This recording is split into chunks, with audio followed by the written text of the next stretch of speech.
Le secteur aéronautique n'a de cesse de rendre les avions plus sûrs. Mais les appareils modernes ne sont pas toujours à l'épreuve de toutes les intempéries.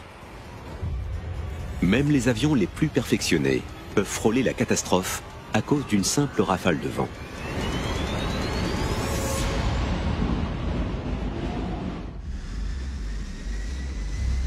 Le vent est déterminant en aéronautique. Un vent de face fort accentue le phénomène de portance et aide l'avion à décoller plus facilement. Mais le vent peut aussi être le pire ennemi des pilotes.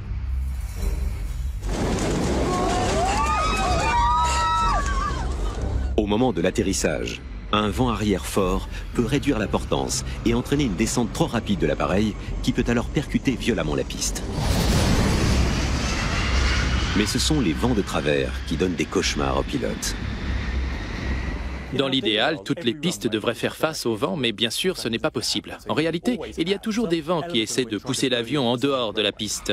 C'est une source de grande fierté pour un pilote d'arriver à se poser en douceur par vent de travers. C'est une manœuvre complexe, un atterrissage par vent de travers. Il n'y a pas grand-chose de plus satisfaisant pour un pilote de réussir son atterrissage dans ces conditions. Ce n'est pas évident, mais c'est pour ça qu'on devient pilote, parce qu'on aime les défis. Un des objectifs principaux pour un pilote, c'est d'acheminer ses passagers à destination. C'est pour ça qu'il est payé.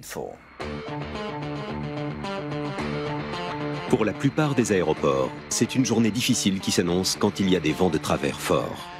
Mais à Funchal, sur l'île portugaise de Madère, c'est une journée comme une autre. L'unique piste de l'aéroport est construite en partie sur l'océan et repose sur 180 pylônes.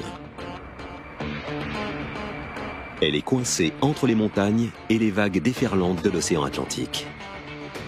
Quand le vent balaie les flancs escarpés des montagnes qui entourent l'aéroport, il en résulte des turbulences et des vents de travers parmi les plus dangereux au monde.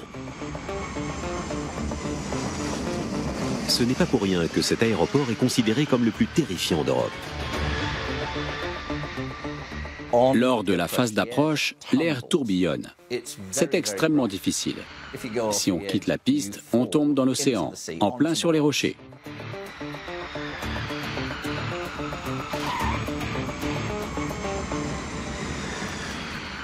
Les pilotes suivent un entraînement spécifique pour atterrir à Madère. Ils doivent comptabiliser plus de 200 heures de vol en tant que commandant de bord et effectuer un décollage et un atterrissage tous les 6 mois sur l'île. Les aéroports, comme celui de Funchal, représentent un défi, mais les pilotes assurent qu'ils ne sont pas dangereux.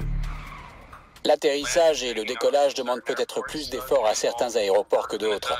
Mais ça ne signifie pas que ces aéroports ne sont pas sûrs.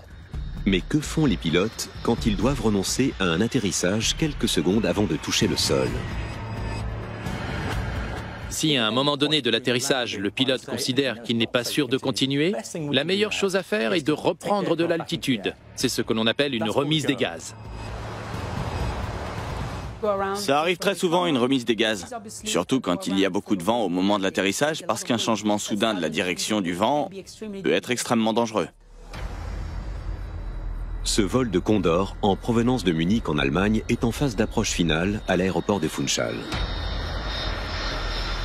Pendant toute la phase d'approche, les pilotes ne cessent de se demander s'il est sûr de poursuivre l'atterrissage. La vitesse maximale de vent de travers autorisée pour l'Airbus A320 est de 70 km/h. À moins de 100 mètres d'altitude, un vent de travers de 80 km/h s'abat sur la piste d'atterrissage. Le vent dépasse largement les limites de sécurité et les pilotes décident de remettre les gaz.